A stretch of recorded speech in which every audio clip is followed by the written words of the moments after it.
안녕하세요. 서울에 살고 있는 30대 중반 남자입니다. 이번에 좀 힘든 일을 겪었는데 혼자 소가리만 하기엔 굉장히 힘들어서 다른 사람에게 말이라도 해보면 괜찮아질까 싶어 사연을 신청해봅니다. 저는 가족을 소중하게 생각합니다.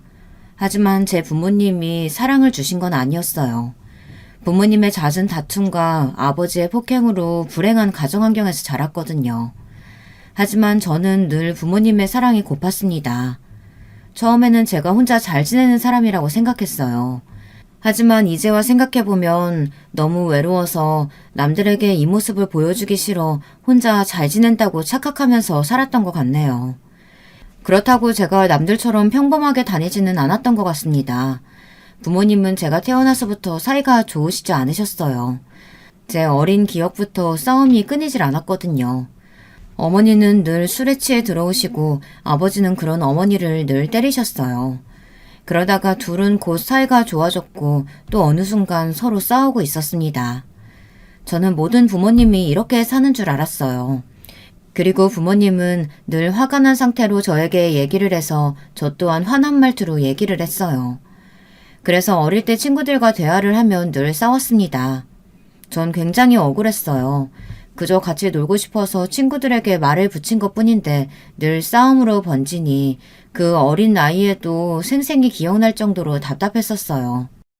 하루는 친구 어머니가 찾아와 자식 교육 똑바로 안 시키냐고 욕을 퍼부었어요. 그 이야기를 들은 어머니는 화가 잔뜩 나서 저를 때렸습니다. 저는 너무 아팠지만 제가 잘못했다고 생각해서 맞고만 있었어요. 그리고는 팬티바람으로 쫓겨났습니다. 너무 추워 신문지라도 찾아야 하나 싶었지만 너무 창피해 움직이지를 못했어요. 다행히 옆집 할머니께서 저를 발견해서 저는 옆집으로 가서 몸을 녹였습니다. 할머니 집에 들어서니 구수한 된장 냄새가 났어요. 어릴 때 기억이라 생생하게는 잘 기억이 안 나지만 그 냄새만큼은 저를 따뜻하게 맞아줘서 아주 좋은 기억으로 남아있습니다. 그리고 할머니는 제게 옷을 줬습니다. 제 몸보다는 컸지만 제법 맞는 옷을 받았어요. 옷에서는 장록 속 쿰쿰한 냄새가 났었지만 저는 그 쿰쿰한 냄새가 너무 좋았습니다. 처음으로 사람의 온기를 느껴서 그런지 그 냄새마저 행복했어요. 몇 시간이 지나고 어머니가 저를 찾는 소리가 들렸습니다. 어머니는 늘 술에 깨면 저를 찾아 미안하다고 하셨거든요.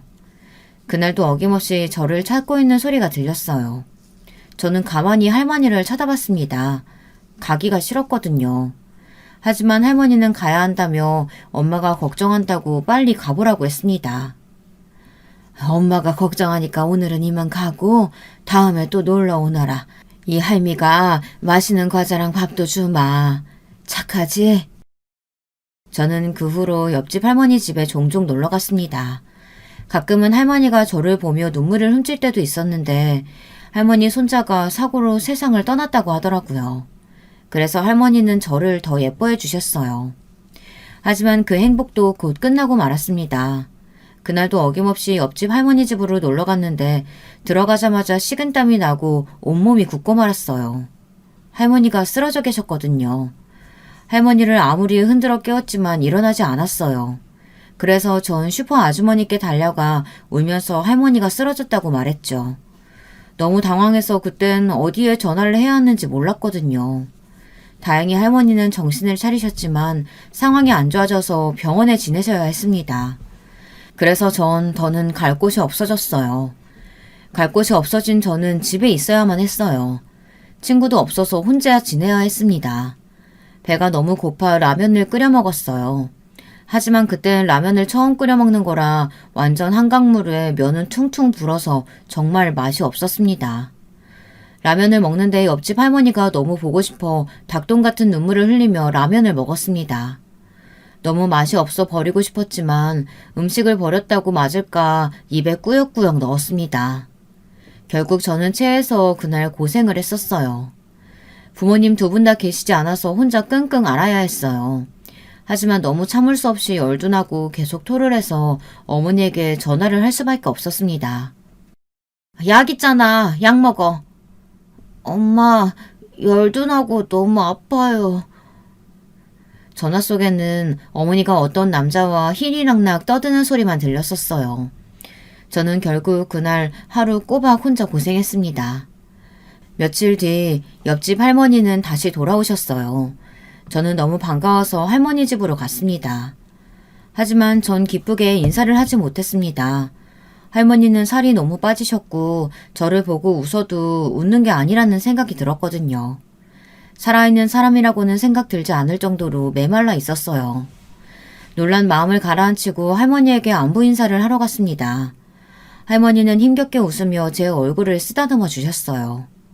그리고는 다시는 보지 못할 거라고 제게 봉투 하나를 주셨습니다.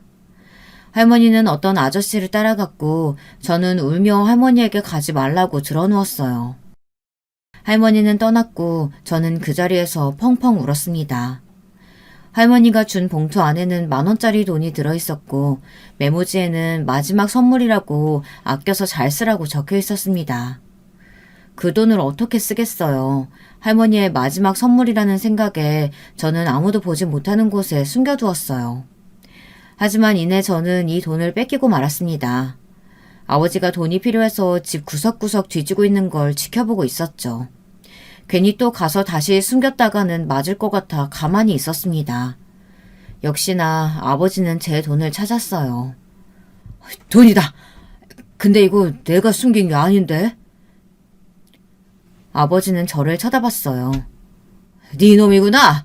너 이 새끼 돈 어디서 났어? 옆집 할머니가 주셨어요.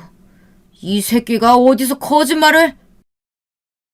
아버지는 제가 훔쳤다고 생각하고 버릇을 고쳐주겠다고 저를 때렸습니다. 어머니가 퇴근할 때까지 맞았습니다. 아무 말도 못하고 맞기만 하는 제 자신이 한심했고 힘이 없는 저를 원망했어요. 빨리 어머니가 왔으면 좋겠다는 생각을 했습니다. 하지만 그날 어머니는 오지 않았고 지친 아버지는 제 돈을 들고 나갔습니다. 울 힘도 없었어요. 너무 많이 맞아서 아프지도 않았습니다. 그냥 아무런 감정이 없었어요. 점점 졸려와 잠이 들었어요. 차가운 무언가가 제 등에 느껴져 일어나게 됐습니다. 할머니? 옆집 할머니가 있는 게 아니겠어요? 근데 조금 달랐어요. 예전 모습을 하고 저를 보고 울고 계셨습니다. 조금 다른 건 머리 모양과 눈 모양이었고 조금 더 늙어 있었어요. 누구세요? 옆집 할머니라고 착각했던 할머니는 제 친할머니였어요. 어릴 때 보고 한 번도 보지 못해서 알아보지 못했어요. 할머니는 괜찮다며 누워있으라고 했어요. 그제야 저는 제 몸이 말이 아니라는 걸 알게 됐습니다. 긴장이 풀려서 그런지 점점 고통이 오더라고요. 팔도 부러진 것 같고 온몸이 부러진 것처럼 너무 아팠습니다. 할머니는 안쓰러운 표정을 하시곤 연고를 발라주셨어요. 오랜만에 누군가의 걱정을 받아 그런가 처음으로 맞은 게 다행이라고 생각을 했습니다. 그때 어머니가 또 술에 취한 채로 집에 들어왔습니다. 어라? 어머니네? 어라, 어머니 돌아가셨는데? 우리 집에는 왜 왔어요? 너는 네 새끼가 보이지도 않아? 돌아가시긴 여기 살아계신다. 아이 할머니, 나 해장국 좀. 이년아, 너는 네 자식 맞고 이 지경 됐는데도 아무 생각이 안 들어? 아니 왜 나한테 소리를 질러요? 맞을 짓을 했으니까 맞았겠지. 나도 맞는데 쟤라고 안 맞겠어? 이 썩을 놈의 자식이? 아이고 저런 놈이 어른이라고. 그날 저는 친할머니를 처음 봤습니다. 처음 봤지만 할머니의 사랑이 느껴졌어요. 시골집이 멀어 자주 올라오시지는 않았지만 오실 때마다 내 새끼, 예쁜 우리 강아지 이러면서 제게 좋은 말만 해주셨어요. 그래서 저는 할머니와 살면 얼마나 행복할까 매일 할머니와 같이 사는 상상을 하며 하루하루를 버텼습니다. 부모님은 여전했습니다. 집안은 늘 싸움 소리만 들렸고 아버지는 분이 풀릴 때까지 어머니를 때렸어요. 아버지가 나가면 어머니는 술을 찾아 취할 때까지 마셨고 취한 어머니는 저를 때리며 저를 원망했습니다. 그리고는 술이 깨서는 저를 보고 미안하다고 안아줬어요. 그런 어머니의 품이 싫지는 않았어요. 그냥 술이 깬 모습이 진짜 어머니고 술에 취한 어머니는 술귀신이 붙어서 그런 거라고 생각했습니다. 술버릇이라고 생각하고 참았는데 어느 날은 경찰이 온 게 아니겠어요. 하지만 경찰은 애를 그렇게 혼내면 안 된다고 살살 혼내라고 하곤 그냥 갔습니다. 이런 생활을 반복해서 지내왔어요. 하루는 학교를 갔다 오니 이상한 소리가 들렸어요. 안방에서 나길래 제가 누구 있냐고 물어봤고 그때 쿠다다당 하는 소리와 함께 어머니가 안방으로 나왔어요. 어머니는 아주 놀란 눈으로 제게 왜 이렇게 일찍 왔냐고 물어봤어요. 평소 하교하는 시간에는 어머니가 집에 있을 리가 없으니 몰랐겠죠. 그리고는 아버지에게 말하지 말라고 하곤 안방에서 처음 보는 아저씨가 나오는 게 아니겠습니까? 근데 어디서 본 아저씨였어요. 아버지 친구였습니다. 가끔 저희 집에 와서 술도 마시고 자고 가고 아버지와 아주 친한 친구라고 생각했는데 어머니와 그렇고 그런 사이라니. 아저씨는 제게 용돈을 주고 절대 얘기하면 안 된다고 말하고는 어머니와 나가셨어요. 하지만 이게 다 아버지 잘못 아니겠어요. 누가 때리는 사람을 좋아하겠습니까? 아저씨는 아버지와 다르게 젠틀한 이미지거든요. 저는 하루하루가 괴로웠습니다. 하지만 이게 다행인지 불행인지 아버지가 아시게 됐습니다. 아저씨를 저희 집에 초대해 같이 저녁을 먹었어요. 저는 속이 좋지 않다고 방에 들어갔습니다. 실제로도 속이 좋지는 않았어요. 아저씨와 어머니를 보고 있자니 속이 너무 안 좋더라고요. 그때 누군가 때리는 소리가 들렸어요. 저는 문을 살짝 열어보니 아저씨가 쓰러져 있었습니다. 어머니는 그런 아저씨를 부축해주고 있더라고요. 그리고 아버지는 어머니의 뺨도 때렸습니다. 이 자식들이 나를 가지고 놀아? 내가 모를 줄 알아? 이 동네 다 내 손바닥 아니야. 그걸 속이려고 해? 여보, 내가 잘못했어. 그만 때려. 아님 나를 때려 차라리. 얼씨구, 이년 미쳤나. 지금 누구 편을 드는 거야? 네 서방 여기 있는 거 안 보여? 아버지는 계속 아저씨를 때렸어요. 엄마는 무릎을 꿇고 계속 빌었어요. 그러다 어머니가 아버지의 뺨을 때렸죠. 이에 펜나가 미쳤나? 그래 미쳤다. 왜? 허구한 날 때리고 뭐 당신은 바람 안 펴? 내가 아는 거랑 네가 아는 거랑 같냐? 어떻게 달라? 나는 그래도 한 명이지. 너는 이 여자 저 여자 다 만나잖아. 나 이렇게는 못 살아. 우리 이혼해. 나 너 같은 쓰레기랑은 못 살아. 내가 너 때문에 인생 다 망했어. 네 씨 때문에 내가 망했다고. 아버지와 어머니는 계속 싸웠습니다. 밤이 새도록 싸웠고 결국 어머니는 집을 나갔습니다. 그 이후로 어머니는 두 번 다시 볼 수 없었어요. 어머니와 아버지는 이혼을 하게 됐고 저는 아버지와 함께 살게 됐죠. 저는 아버지가 언제 때릴까 늘 두려움에 떨며 살았는데 때리기는커녕 저에게 살갑게 대해주는 게 아니겠어요? 좀 이상하지 않으세요? 갑자기 잘해주니 저는 아버지가 왜 이러나 싶었습니다. 몇 달 뒤 아버지는 한 여자를 데려왔어요. 엄청 젊어 보이는 여자인데 한국말을 못했습니다. 아버지는 이 여자를 앞으로 엄마라고 부르면 된다고 말했죠. 아버지가 할머니께도 얘기했는지 할머니가 저희 집에 오셨습니다. 할머니는 아버지의 재혼을 반대했어요. 아버지는 할머니 말을 듣지 않고 재혼을 했고 저는 할머니와 살게 됐습니다. 오히려 저는 좋았어요. 시골로 오게 됐지만 어차피 친구도 없었고 부모님보다는 할머니를 좋아했기 때문에 할머니와 행복한 나날을 보냈습니다. 저에게 부모님은 할머니라고 말할 정도로 할머니는 지극정성으로 저를 키우셨어요. 하지만 제가 사춘기가 심하게 와서 사고를 자주 쳤어요. 시골로 와서 저는 친구를 사귀게 됐는데 그 친구가 질이 좀 좋지 않았어요. 오토바이는 물론 술, 담배는 기본이었죠. 그래서 저도 오토바이를 타고 술, 담배를 시작했어요. 할머니는 그런 저를 아무 말 없이 사랑으로 키웠습니다. 그러다 하루는 할머니가 저의 손을 꼭 잡고 그 친구와 놀지 말라고 말했습니다. 그 시기엔 친구가 정말 소중하잖아요. 저는 하나밖에 없는 친구와 놀지 말라는 소리를 듣고 할머니에게 소리를 쳤어요. 할머니, 너무한 거 아니야? 하나뿐인 손주 미치는 꼴 보고 싶어? 그 말 한마디를 하고 저는 집을 나왔습니다. 그리고 오토바이를 타고 도로를 달렸어요. 그때 저는 제 인생에 대해 생각을 하게 됐습니다. 인생에 대한 회의감이 들더라고요.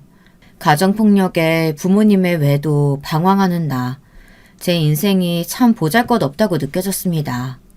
그러다 저는 트럭에 부딪히고 말았어요. 달리고 있다가는 기억이 없었습니다. 그냥 붕 뜨는 제 몸만 기억나고 그 후는 기억이 나지 않았어요. 잠깐 눈을 떴던 것 같은데 꿈인지 아닌지 모르겠어요. 할머니가 제 손을 잡고 사람만 달라고 빌고 있는 모습을 봤습니다. 저는 그 모습을 보고 다시 잠에 들었고요. 그리고 정신을 차렸을 땐 할머니가 어렸을 때처럼 저를 간호하고 있었어요. 옛날 생각이 나더라고요. 저는 며칠 동안 일어나지 못했다고 했어요. 할머니는 몇 날 며칠 밤을 새워가며 저를 돌봐줬다고 했습니다. 할머니는 의사선생님 손을 잡고 감사하다고 연신 인사를 했고 저를 안고 울면서 다행이다 얘기했죠. 그 모습을 보고 저는 무슨 짓을 했는가 생각을 하게 됐습니다. 그 이후로 저는 오토바이는 타지도 않았어요. 술, 담배 또한 하지 않았고 그 친구와도 더는 만나지 않았습니다. 할머니는 그 후로 지치셨는지 편찮으셔서 계속 누워 계셨어요. 아픈데도 제 밥 챙겨준다고 늘 저녁을 차려줬어요. 그러다 할머니가 잠시 현기증이 나셨는지 넘어지고 말았습니다. 근데 팔을 잘못 디뎌 팔이 퉁퉁 부었죠. 바로 병원에 가니 뼈가 부러졌다고 당분간 팔을 못 쓴다고 하더라고요. 저희 나이야 뼈가 잘 붙지만 할머니 나이엔 잘 붙지도 않는다면서 천천히 지켜보자고 했어요. 저는 할머니를 도왔고 저녁밥은 제가 지어드렸어요. 처음 만들어보는 밥은 참 맛이 없었습니다. 그래서 더욱더 할머니를 존경하게 됐어요. 다들 어떻게 그렇게 정성껏 매일 요리를 하는지 정말 대단하다고 생각이 들었습니다. 저는 할머니 덕에 정신 차리고 마음을 다잡고 공부를 열심히 해서 서울에 있는 대학교에 들어갈 수 있게 됐습니다. 할머니와 떨어지는 건 마음이 아프지만 아버지 집에서 지내기로 했어요. 다행히 아버지와 새어머니는 저를 반갑게 맞아주셨고 둘 사이에는 자식이 없어 새어머니는 저를 친자식처럼 대해주셨어요. 하지만 불편했어요. 나이 차이가 얼마 안 나는 것도 이상했고 어머니에게 죄를 짓는 것 같기도 했거든요. 그리고 좀 이상한 부분이 있었습니다. 그렇게 어머니는 때렸으면서 새어머니는 때리지 않더라고요. 사람이 정신을 차렸나 싶었는데 그건 제 착각이었습니다. 어느 날 보니 새어머니 팔에 멍자국이 있더라고요. 그 멍은 제가 모를 수가 없었어요. 맞고 나서 다음날 생기는 멍이라고 확신을 했어요. 저는 조심스럽게 새어머니에게 물어봤습니다. 새어머니는 눈치를 보면서 가끔 때린다고 말하더군요. 예전보다는 아닌 것 같지만 술을 마시면 때린다고 했어요. 새어머니에게는 미안하지만 빨리 아버지 품에서 벗어나고 싶어 저는 장학금을 받아 기숙사로 들어갔습니다. 이젠 부모님과 엮이고 살고 싶지 않았어요. 시간이 지나 저는 군대를 가게 됐고 군대 제대 후 혼자 살 집을 구해 열심히 아르바이트도 하고 공부도 열심히 해서 꽤 괜찮은 직장을 가지게 됐습니다. 퇴근 후 오랜만에 친구들과 술 한잔을 하고 있었는데 제 이상형이 지나가는 겁니다. 무슨 용기였는진 모르겠지만 바로 전화번호를 물어봤어요. 하지만 그땐 남자친구가 있다고 거절을 당했습니다. 하지만 인연은 있나 봅니다. 소개팅에 나갔는데 그때 그 사람이 앉아있는 겁니다. 스쳐갈 뻔했던 사람은 제 아내가 되었어요.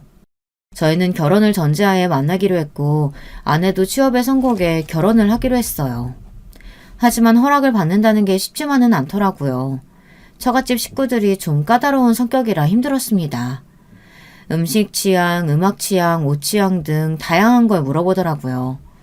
그리고 제일 중요한 건 처음 장인어른을 뵐 때였습니다.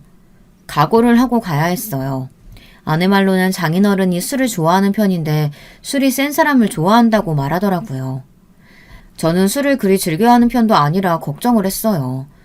주량이 약한 편은 아니라 다행이지만 제가 취할 정도로 먹어본 적이 없어서 어느 정도인지 몰라 걱정이 됐습니다.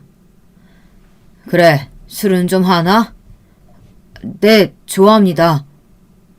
점수를 따기 위해 저는 거짓말을 했고 한두 잔 장인어른과 마시다 보니 서서히 필름이 끊기고 말았습니다. 그날 저는 집에 가지도 못하고 처갓집에서 잠이 들었습니다. 속이 말이 아니었어요. 그리고 걱정이 물밀듯이 흘러넘쳤죠. 근데 웬걸 장인어른께서 저를 좋게 보는 게 아니겠습니까? 장인어른도 오랜만에 너무 많이 마셔서 속이 아프다고 웃으면서 제게 장하다고 이런 사이가 와서 든든하다고 하셨어요. 기억은 안 나지만 사고치지 않고 잘 마신 것 같아 한시름 났습니다. 장인어른은 그렇게 허락을 받았고 이제는 장모님만 남았죠. 분명 취향 이야기를 말했을 땐 저를 꽤나 마음에 드는 눈빛으로 본 것 같았지만 장모님은 완전히 허락한 건 아니라고 말했습니다. 장모님은 제가 부모님과 연락을 하지 않는다고 하니 이상하게 생각하시는 것 같았어요. 모든 속사정을 말했다가는 결혼을 반대할 것 같아서 그냥 성격 차이로 이혼을 했는데 서로 재혼을 해서 연락을 피하고 있다고 거짓말을 했어요. 대신 할머니 손에 자라 부모님 같은 존재라고 말했습니다. 상견례를 따로 하지는 않았고 아내와 제가 할머니 댁으로 가기로 했어요. 할머니 댁으로 가는 날 할머니께 아내를 소개시켜줄 생각에 들떴지만 아내는 표정이 좋지 않더라고요. 왜 그래? 어디 아파? 아니, 제 물음에 아내는 점점 표정이 굳어갔습니다. 이유라도 알면 해결을 해줄 텐데 모르니까 답답했어요. 몇 분 뒤 아내는 말을 열었어요. 왜 말 안 했어? 저는 아내의 말에 식은땀이 났습니다. 잘못한 건 없지만 괜히 그런 말을 들으면 잘못한 게 있나 생각을 하게 되더라고요. 저만 그런가요? 저는 아무리 생각해도 떠오르는 게 없었습니다. 나는 이렇게 시골인지 몰랐어. 이 정도면 자기가 모셔와야 하는 거 아니야? 나 이런 시골에서 잘 못 지낸단 말이야. 아내의 말에 저는 어처구니가 없었습니다. 자고 가는 것도 아니고 잠깐 인사를 드리러 가는 건데 시골이라 힘들다니. 물론 멀기는 하죠. 이해는 하지만 그런 걸로 투덜거리니 저도 화가 나더라고요. 좋은 날 좋게 넘어가려고 했지만 그런 말을 들으니 저도 참을 수가 없었습니다. 저희 둘은 둘 다 아무 말도 없이 할머니 댁에 갔습니다. 그래도 할머니를 보면 다를 거라고 생각했는데 여전히 표정을 풀지 않은 채 할머니와 대화를 하더라고요. 처음이고 어색하니 그럴 수 있다고 생각해서 마음을 비우기로 했습니다. 그 다짐도 얼마 가지 않아 할머니가 아내를 만지려고 하면 피하는 것 같았어요. 결국 저는 서울로 올라가는 길에 아내에게 한 소리 했습니다. 할머니 손은 왜 피해? 안 피했어. 피했잖아. 내가 다 봤는데 뭘. 아니야, 나 피한 거 아니야. 우연히 피한 것처럼 보였나 보지. 아내는 피한 게 아니라면서 잡아댔고 싸워서 뭐하나 싶어 말을 아꼈습니다. 저희는 그렇게 결혼을 하게 됐고 신혼을 즐기고 있었어요. 아주 치열하게요. 저희는 생활 패턴이 맞지 않아 많이 싸웠습니다. 제 아내는 정말 더러웠습니다. 연애할 때는 너무 깔끔해서 결벽증이 있는 게 아닌가 걱정할 만큼 깨끗했는데 속아서 이혼을 하고 싶을 만큼 너무 지저분했어요. 밥을 먹고 치우지 않는 건 물론이고 팩을 하고 화장대에 그대로 둔다거나 아이스크림을 먹으면 아내가 어디서 먹었는지 알 정도였죠. 그 자리에 그대로 두고 자기 할 일을 하더라고요. 저는 정말 사소한 거지만 계속 치우지 않으니 스트레스를 받았어요. 하루는 제가 치워주지 않기로 결심을 하고 일주일 동안 지켜봤는데 일회용 렌즈, 팩, 화장품, 옷, 먹다 남은 과자들 다 점점 쌓이기 시작하더라고요. 옷이야 그렇다 치고 간단한 쓰레기 정도는 그냥 바로 버릴 수 있는 거 아닙니까? 하루는 일회용 렌즈가 벽에 붙어 있는 겁니다. 이거 정말 장난이 아니고 진짜로요. 아니 그걸 왜 벽에다 붙이죠? 여러분은 이해가 가나요? 참다 저는 폭발하고 말았습니다. 당신 제발 치우면 안 될까? 나도 더 이상 치워주기가 힘들어서 그래. 제발 좀 치우고 살자. 참고 참다가 저는 아내에게 얘기를 했습니다. 응? 왜? 나름 정리했는데. 쓰레기 쌓아두는 게 정리야? 답답할 노릇이었어요. 다들 그런 경험 있나요? 말문이 턱 막히는 그런 경험이요. 아내의 순수한 표정을 보니 어디서부터 어디까지 말을 해야 할지 모르겠더라고요. 아니, 그건 정리가 아니고 그냥 밀어둔 거지. 쓰레기를 정리하는 게 어딨어. 그냥 치우면 되는 거지. 그럼 자기가 하면 되잖아. 그러니까 이때까지 그랬는데 이제는 좀 지쳐서 당신도 좀 하라고 말하는 거야. 나도 참다가 안 될 것 같아서 좋게 얘기하는 거야. 그게 좋게 얘기하는 거야? 아, 자기는 인상 쓰고 얘기하는 게 좋게 얘기하는 건가 보다. 아내는 제 말보다 표정에 꽂혀서 계속 표정 이야기만 했습니다. 결국 정리 문제는 무용지물이 되었어요. 정말 답답했습니다. 말이라도 통하면 대화라도 해볼 텐데 대화는커녕 싸우기만 하니 물론 제가 조금 세게 이야기하는 것도 있을 겁니다. 제가 워낙 말을 세게 해서 그렇게 들릴 수도 있겠죠. 하지만 연애할 때 그걸로 많이 싸웠고 시간이 지나서는 아내가 이해한다고 얘기를 했었는데 이젠 표정까지 뭐라고 하니 할 말이 없었어요. 아니 표정은 화가 나면 당연히 안 좋을 수밖에 없지는 않나요. 처음에 좋게 치우라고 얘기했을 땐 듣지도 않고 인상을 찌푸리고 얘기하니 인상 찌푸렸다고 뭐라고 하니 말하기가 싫었습니다. 그렇게 이 문제는 그냥 넘어가고 말았습니다. 그리고 몇 달 뒤 저희는 이 문제로 다시 싸우고 말았습니다. 하지만 결국 아내와 말이 통하지 않는 것 같아 제가 포기하기로 했어요. 결국 제가 지고 말았습니다. 근데 이걸 아내가 장인어른께 말을 한 것 같았어요. 어느 날 장인어른께 전화가 왔습니다. 장인어른이 저와 술을 마시고 싶다며 집으로 오라고 했어요. 그래서 저는 퇴근 후 아내와 함께 처갓집으로 갔습니다. 근데 분위기가 좋지 않더라고요. 밥을 먹는데 체할 것 같았어요. 장인어른과 술 한잔 하는데 조금 알딸딸해지자 장인어른이 제게 한마디 하더라고요. 내 딸 소중한 아이라 잘 좀 부탁한다. 아내가 소중한 아이라며 제게 잘 부탁한다고 딱 이 한마디 하셨습니다. 처음에는 저도 술 기운에 열심히 하겠다고 제가 다 보살피겠다고 얘기를 했어요. 그리고 다음날 곰곰이 생각했는데 제가 그렇게 잘못한 것도 없는데 그런 식으로 말하니 제가 괜히 나쁜 놈이 된 것 같더라고요. 제가 아내에게 말한 건 쓰레기뿐이었는데요. 정리정돈하는 건 당연한 거 아닙니까? 그걸 뭐라고 했다고 일러바친 아내도 참 어리다고 생각했어요. 그리고는 처음으로 결혼을 후회했어요. 큰일 났죠. 결혼한 지 얼마 되지도 않았는데 후회라니. 저는 마음을 다잡고 아내와 얘기를 하자고 했어요. 아내와 많은 이야기를 나누고 저희는 약속을 했습니다. 정리정돈, 생활 패턴 등 서로를 배려하고 존중해주기로 약속을 했어요. 말이 쉽지 행동으로 봐야 알 것 같지만 그래도 말이 통하지 않았던 아내가 갑자기 미안하다고 사과를 해서 마음이 좀 수그러들었어요. 결혼 생활은 맞춰가면서 사는 거 아니겠어요. 저도 마음을 비우고 아내에게 맞추기로 했습니다. 이 가정을 지키고 싶었거든요. 몇 달 뒤 저희 부부에게 축복이 왔습니다. 아이를 갖게 된 겁니다. 저와 아내는 이 아이는 정리정돈을 잘하고 모든 일도 잘 정돈하고 살라고 예명을 정돈이로 했어요. 그 때문인가 아내는 엄마가 되어 정리정돈을 열심히 하더라고요. 저는 그런 모습이 너무 사랑스러웠습니다. 그때는 정말 결혼하길 잘했다는 생각이 들었어요. 사람 마음이라는 게 참 왔다 갔다 하네요. 그렇죠. 할머니는 그 소식을 듣고 서울로 올라오신다고 했어요. 저는 거동도 불편한데 뭘 오나며 말렸지만 꼭 봐야 한다며 오겠다고 하시더라고요. 그래서 저희가 내려가겠다고 했습니다. 근데 제가 그랬으면 안 된다고 생각했어요. 아내에게 내려가자고 얘기했더니 몇 시간을 차 타고 그 시골에 가야 하냐며 힘들다고 화를 내는 게 아니겠어요. 처음에는 너무하다는 생각이 들었습니다. 하지만 아내가 시골을 좋아하지도 않고 임신을 해서 스트레스를 받지 않는 게 좋을 것 같다고 생각해서 내려가는 건 나중에 내려가서 인사드리자고 말했어요. 생각해보면 처갓집을 6시간 차 타고 가서 눈칫밥 먹으며 있으면 힘들 것 같기도 하다는 생각에 괜히 미안했습니다.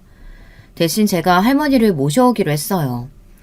할머니는 손자 며느리에게 꼭 밥을 차려주고 싶다며 서울에 와서 보고 싶다고 말했어요. 그리고 저희가 어떻게 사는지도 보고 싶다고 말했습니다. 할머니를 모셔오고 할머니는 저희를 위해 밥상이 휘어질 정도로 차려주셨습니다. 하지만 아내는 많이 먹지 못했어요. 입덧인지 밥을 제대로 먹지 못하더라고요.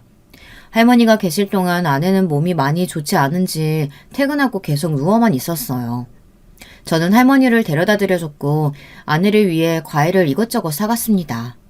아니 근데 기가 막힌 상황이 펼쳐진 겁니다. 아내가 고기를 구워 맛있게 먹고 있더라고요. 저는 어처구니가 없어 아내에게 물어봤습니다. 당신 아픈 거 아니었어? 할머니가 가자마자 아픈 게 없어졌다며 고기를 먹으며 말하는데 열이 확 받았습니다. 그리고 더 열이 받았던 건 할머니가 만들어주신 반찬이 음식물 쓰레기에 있는 거 아니겠습니까? 참지 못해 저는 아내에게 소리쳤어요. 너무한 거 아니야? 지금 할머니랑 같이 있기 싫어서 그런 꾀병 부린 거야? 이건 또 왜 버렸어? 할머니 몸도 불편하신데 힘들게 서울에 오셔서 당신이 좋아하는 반찬 해주고 가고 싶다고 하셔서 이렇게 해주고 가셨는데 이걸 왜 버려? 왜 소리쳐? 냄새 난단 말이야. 나 비위 안 좋은 거 알잖아. 근데 그 시골 특유의 냄새도 싫고 반찬에도 그 냄새 나는 것 같아서 너무 싫었다고. 그럼 어떡해? 나도 모르게 헛구열주 나오는데 참아? 아내도 저에게 소리쳤고 저희는 그날 크게 부부싸움을 했습니다. 부부싸움을 크게 해서 그런지 아내는 다시 게으른 아내로 변했습니다. 초반에는 자기도 변해보겠다고 정리정돈을 잘했는데 역시 사람은 쉽게 바뀌지 않나 봅니다. 그런데 아내의 게으름은 점점 심해지고 있었어요. 어느 순간 사람이 계속 누워만 있더라고요. 출장 때문에 며칠 집을 비웠는데 돼지우리가 따로 없었습니다. 아내는 회사도 그만두고 먹고 자고만 반복하고 치우지도 않았어요. 제가 너무 심하게 굴었나 싶어서 아내가 괜찮아질 때까지 기다려줬습니다. 집안일은 당연히 제가 했고요. 몇 달을 그렇게 생활했어요. 그렇게 생활하다 보니 너무 힘들었어요. 아내가 회사를 그만두는 바람에 수입은 줄어들고 제가 밤에 대리를 뛸 수밖에 없었습니다. 물론 제 벌이로 알뜰하게 살 수는 있지만 곧 태어날 아기를 위해서 조금이라도 돈을 더 벌기 위해 투잡을 해야 했어요. 그리고 아내가 먹고 싶다는 게 많아져서 매일 배달 음식으로 때우느라 지출이 더 늘어났습니다. 그래서 열심히 돈을 벌 수밖에 없었습니다. 그런데 어느 날 카드 명세서가 날라왔는데 보자마자 제 눈을 의심했습니다. 몇백이 찍혀 있는 겁니다. 저는 바로 아내에게 전화를 했습니다. 이게 뭐야? 당신 미쳤어? 아니, 동창회 가는데 백 하나 없이 갈 순 없잖아. 내가 새거 산 것도 아니고 중고로 하나 샀어. 그 정도는 할 수 있잖아. 지금 우리 이제 돈 모으기 바쁜데 그걸 사면 어쩌자는 거야. 알겠어. 그럼 내가 알바라도 하면 되잖아. 끊어. 아내는 짜증을 내며 제 전화를 끊었습니다. 방귀 낀 놈이 성낸다고 아내는 저에게 화를 냈어요. 돈 버는 사람 따로 있고 쓰는 사람 따로 있고 매일 치우는 것도 저인데 저는 더 이상 참을 수가 없었어요. 집에 오니 새 집처럼 깔끔하게 청소가 되어 있었습니다. 아내가 미안해서 청소를 했나 싶었는데 어디서 하하호호 웃는 소리가 들렸어요. 아내 친구들이 저희 집에 와 있었어요. 저는 친구들이 오는 것보다 청소를 할 수 있었는데 여태까지 안 한 아내에게 배신감이 들었습니다. 친구가 있으니 예전 저와 연애를 할 때의 모습이 보였습니다. 그때 전 깨달았습니다. 전 모습은 다 꾸며낸 아내이고 게으르고 정리정돈 안 하는 아내가 진짜 모습이라는 걸요. 친구가 가고 저는 아내에게 이렇게는 더는 못 산다고 말했어요. 아내는 그 말을 듣고 충격받았는지 울면서 집을 나갔습니다. 처음에는 신경 쓰지 않겠다고 생각했지만 걱정되는 건 어쩔 수 없었어요. 몇 시간 뒤 처형에게 전화가 왔습니다. 얘기 다 들었어. 우리 집에 와줄 수 있어? 저는 처형 집에 갔고 거기엔 울고 있는 아내가 있었습니다. 너무한 거 아니야? 애가 힘들면 그럴 수 있지. 아이 임신한 애한테 이혼이라니. 네? 저는 이혼이라고는 얘기 안 했는데요. 아니긴 뭐가 아니야. 이런 식으로 살면 같이 못 살 것 같다며. 그게 이혼하자는 얘기 아니야? 아니 그건 당신이 좀 정신 차리고 변했으면 좋겠어서 하는 말이지. 이혼은 무슨 이혼이야. 얘가 뭐 그렇게 크게 잘못했어. 얘 어렸을 때부터 우울증이 심해서 밖에도 안 나갔어. 그래도 자기 일 해보겠다고 일도 하고 결혼도 하고 얼마나 기특한데 그거 하나 못 감싸줘. 아니, 죄송합니다. 처형은 저를 못마땅하게 받고 저는 아내와 함께 집으로 돌아갔습니다. 집에 가는 길에 장모님께 전화가 왔어요. 처형이 얘기했는지 아내가 얘기했는지 모르겠지만 장모님도 저희 싸움을 들었는지 제게 전화해서 딸에게 잘하라고 잔소리를 하더라고요. 그리고 자기가 300 주겠다고 가방 하나 못 사주면서 왜 그렇게 심하게 말을 하냐고 했습니다. 하고 싶은 말이 목 끝까지 차올랐지만 참았어요. 저희 부부는 신혼이라고 생각 못할 정도로 사이가 좋지 않았어요. 그래도 아이를 위해 저는 노력을 하려고 했지만 아내가 마음을 열지 않더라고요. 어쩌겠어요. 제가 참고 아이를 위해 열심히 일하고 집안일도 해야죠. 정돈이가 태어나고 아내는 조금 기운을 차린 것 같았습니다. 엄마가 됐다고 다시 열심히 회복을 하려고 하는 것 같았어요. 하지만 저도 지쳤나 봅니다. 아내를 예전만큼 사랑하지 않는다는 생각이 들었어요. 아이의 엄마라 같이 살고 있다는 느낌이 들었습니다. 그렇다고 아예 사랑하지 않는 건 아니었어요. 하지만 아내의 행동으로 점점 신뢰를 잃었고 같이 살고 싶다는 생각이 들지는 않았지만 정돈이를 위해 참기로 마음을 굳게 먹었습니다. 그렇게 시간이 지나 정돈이는 엄마, 아빠라는 단어를 말할 수 있을 정도로 컸어요. 그 시간 동안 저는 더 지쳐갔습니다. 아내는 밥은커녕 장모님에게 다 맡겨두고 잠만 자고 청소도 제가 다 했어요. 그래서 제가 병원을 다니는 게 어떠냐고 물어봤는데 그건 또 싫다고 했어요. 자기는 이렇게 사는 게 나쁘지 않다고 말하는 겁니다. 나는? 정돈이는? 옆에 있는 사람은 생각 안 해? 우리들이 힘들다고. 어쩌면 우울증보다는 그냥 게으른 게 아닐까 생각이 들었어요. 이혼하고 싶은 마음이 굴뚝 같았지만 참았습니다. 그런데 그날이 오고 말았어요.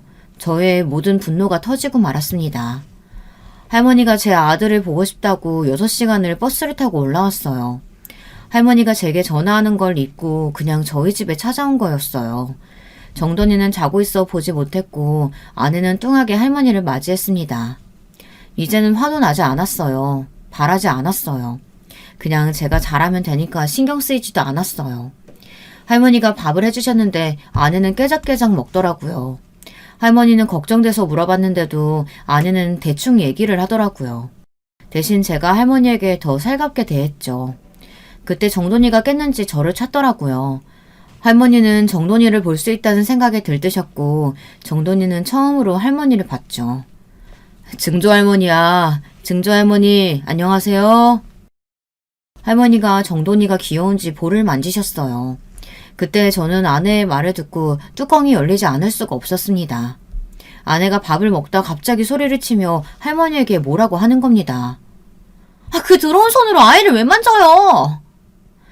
아내는 소리치며 할머니께 정색했고 저는 그 말을 듣자마자 너무 화가 나서 뺨을 때렸습니다.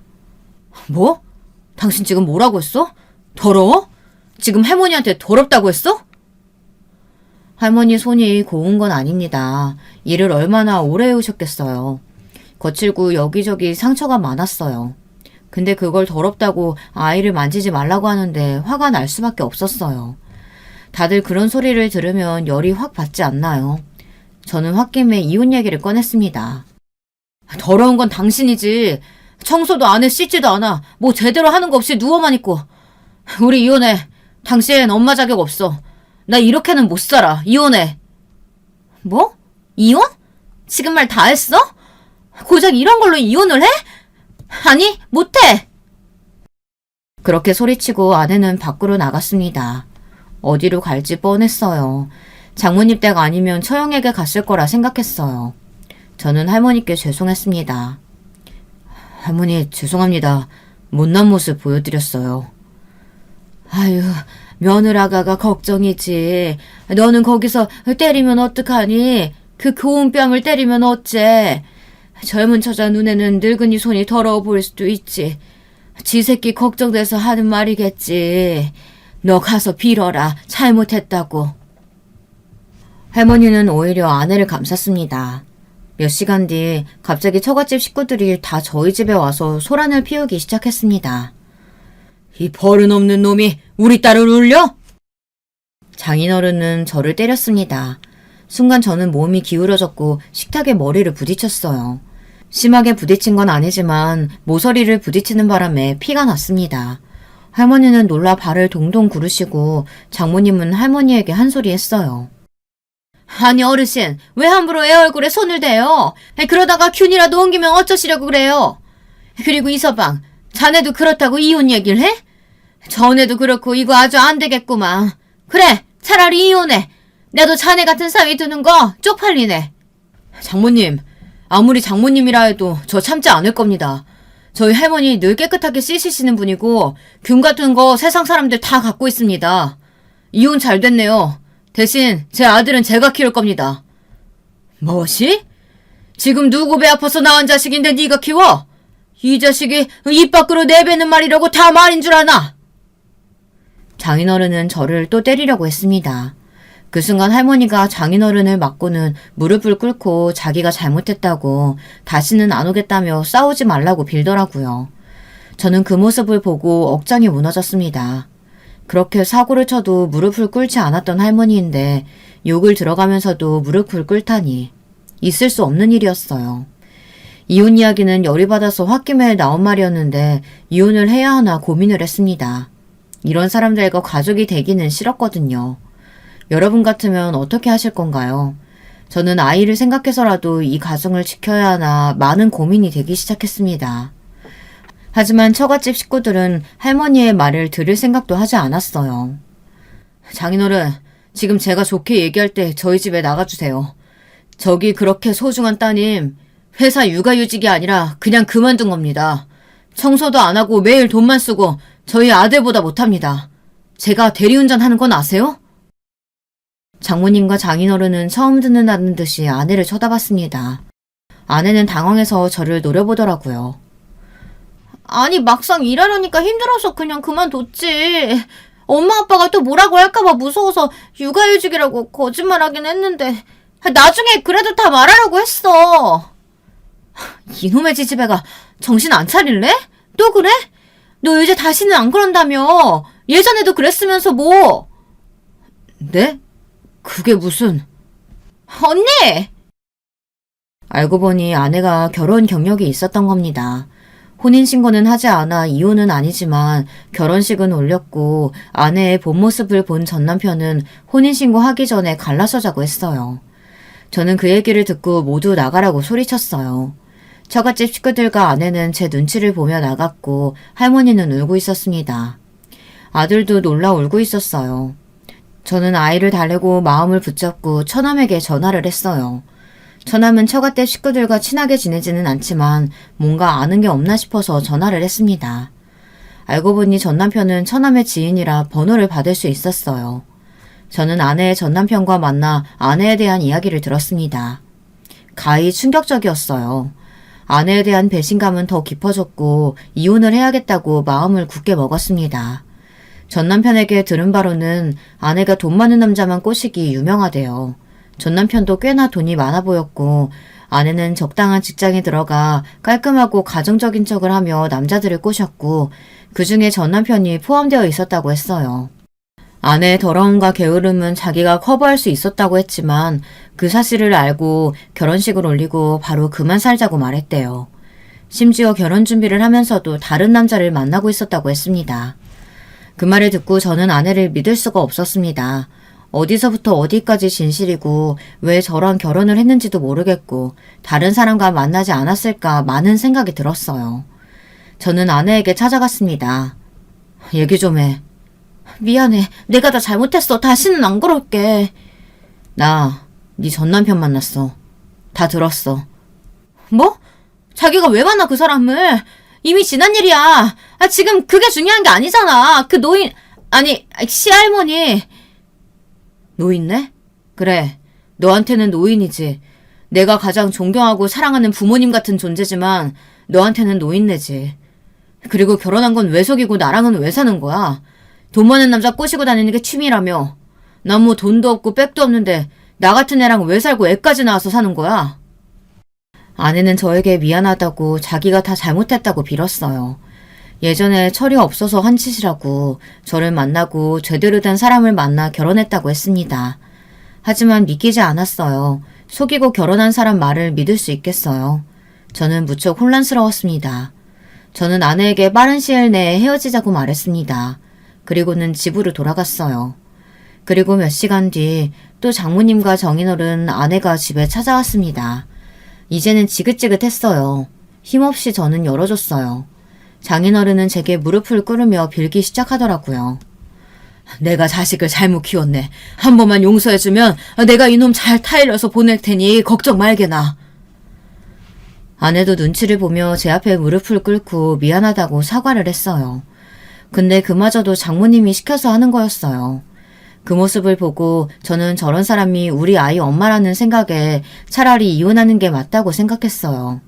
저는 어린 나이에 정상적이지 않은 엄마를 보고 자라 힘들었는데 제 아이마저 그런 엄마 곁에 두게 하고 싶진 않았습니다. 저는 단호하게 거절했습니다. 장인어른 장모님, 저 다 압니다. 다 들었어요. 다 듣고도 제가 이 사람이랑 같이 살아야 됩니까? 저 제 가족 끔찍히 아낍니다. 그래서 아내가 청소도 안 하고 일도 안 나갈 때 내가 더 벌면 되지 조금만 참자 이렇게 참으며 살아왔어요. 제 아들을 위해서라도 엄마가 필요하니 이혼은 참았는데 보니까 엄마가 엄마다워야 같이 살죠. 아내는 눈물을 흘리며 빌었지만 저는 그만 울고 정신 차리고 다음에 보자고 했어요. 할머니가 빌 때는 듣지도 않았으면서 정작 자기네들이 잘못했으니 싹싹 비는 모습을 보니 속이 다 시원했습니다. 그렇게 저는 아내와 이혼을 하게 됐고 저는 아들과 함께 작은 집으로 이사가 둘이 살게 됐습니다. 할머니와 같이 살고 싶었지만 할머니는 평생 시골에서 살아 도시가 답답하다며 계속 시골에서 살기로 했어요. 그리고 아버지는 결국 새어머니가 경찰에 신고했다고 했지만 금방 풀려나 새어머니는 도망쳤다고 했습니다. 아버지가 돈이 떨어졌는지 할머니에게 찾아가 돈 좀 빌려달라고 하는데 제가 몇백 주고 다시는 오지 말라고 오면 신고할까라고 말하니 아버지는 좋다고 그냥 가셨어요. 하지만 곧바로 돈이 다 떨어졌는지 다시 저희 집으로 찾아왔습니다. 그런데 제 아들과 함께 있는 모습을 보는데 속이 울렁거리더라고요. 아들에게까지 폭력을 쓸까봐 조마조마했습니다. 저는 결국 아버지에게 해서는 안 될 짓을 하고 말았어요. 순화시켜서 말하겠습니다. 다시 한 번 더 오면 그때는 아버지고 뭐고 없다고 협박을 했어요. 물론 아들은 못 보게 방에 들어가게 했고 아버지는 제가 진심이라는 걸 알았는지 마지막으로 제가 주는 돈을 받고 사라졌습니다. 안 그래도 이혼 때문에 힘들었는데 아버지 일 때문에 더 힘들었어요. 잠도 제대로 못 자고 친구들이 저희 집에 와서 안부를 물을 정도로 매일 지쳐 쓰러지고 삶에 희망이 보이지 않아 늘 술을 마시고 누워 있었습니다. 마음 같아서는 일도 가기 싫었지만 아들을 위해 일은 해야 했어요. 그런 모습을 보고 할머니도 걱정이 되셨는지 한동안은 저희 집에 계셨습니다. 이놈아, 정신 차리고 네 새끼 키워야지. 일어나. 네가 잘 살아야 저놈의 강아지도 잘 살지. 네 새끼 보기 부끄럽지도 않아? 어서 정신 차려. 한 달 뒤 할머니 덕분에 저는 회복할 수 있었습니다. 부모 복은 없지만 그래도 저를 사랑해주는 할머니가 계시고 제 사랑스러운 아들이 있으니 마음을 붙잡고 살아야겠지 않습니까? 할머니 연세가 93살이신데 그 나이 치고는 정정하셔서 쭉 오래오래 사셨으면 좋겠네요. 아들과 할머니와 오래오래 잘 살고 있겠습니다. 제 사연 들어주셔서 감사합니다. 여러분, 두 번째 사연 시작하기 전에 좋아요, 구독 꼭 눌러주실 거죠? 그럼 두 번째 사연 바로 시작합니다. 안녕하세요. 저는 지방에 사는 40대 여자입니다. 얼마 전 저에게 너무 통쾌하고 웃긴 일이 있어서 주변에 말했더니 제보하라고 하기에 제보하게 됐어요. 특히 제 사정을 잘 아는 오랜 친구들이 드디어 저도 가족 덕을 보긴 한다고 웃으며 말하기에 저도 웃음이 나왔습니다.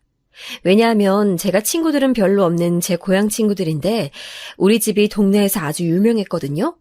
좋은 쪽으로 유명했으면 얼마나 좋았을까요? 우리 집은 흔히 말하는 콩가루 집안입니다. 아빠와 엄마는 어렸을 때를 생각하면 그때도 계속 싸우고 계셨어요. 싸우는 소리가 듣기 싫어 귀를 틀어막고 자고 또 일부러 집에 들어가지 않은 적도 있습니다. 아빠는 특정한 직업조차 없었는데 하루 벌어오면 그 번 돈으로 우리를 가져다 주는 게 아니고 본인의 도박에 투자했어요. 막노동하러 가면 그때는 바로 일당을 줬는데 그럼 그걸로 술을 마시고 도박을 하고 번 돈을 까먹기만 한 게 아니고 심지어 빚까지 만들어 왔습니다. 그럼 또 엄마는 그런 아빠와 싸우고 아빠는 돈 내놓으라고 난리치는 생활이었죠. 저한텐 오빠 한 명이 있는데 2살 터울이에요. 오빠와 저는 엄마와 아빠가 너무 심하게 싸우면 어차피 잠들지도 못하니까 한밤중에 집 밖을 나가서 동네 공터에서 앉아있기도 했습니다.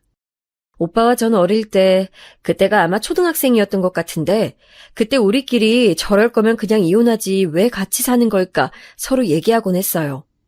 엄마는 아빠가 능력이 없고 또 집에서 워낙 행패를 부리니까 본인이 나가서 돈을 벌어 오셨습니다.